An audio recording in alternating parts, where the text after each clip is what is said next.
Io mi auguro, ripeto, che tutti i veneti, anche chi in Veneto in questo momento è chiamato da Veneto a partecipare ai tavoli romani, possa lavorare, ripeto, per la squadra del Veneto e non appunto per altre compagini che sono lontane anche come qualità di spesa pubblica.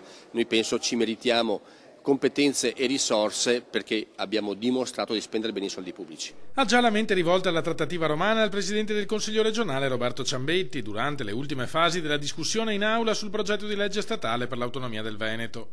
Un dibattito segnato dai distinguo di una parte dell'opposizione che interpreta il voto dei veneti al referendum del 22 ottobre in maniera diversa da quella della maggioranza. Non ci convincono le cifre, non ci convince questa cosa dei 9 decimi delle tasse, dei 18 miliardi, perché i conti non tornano.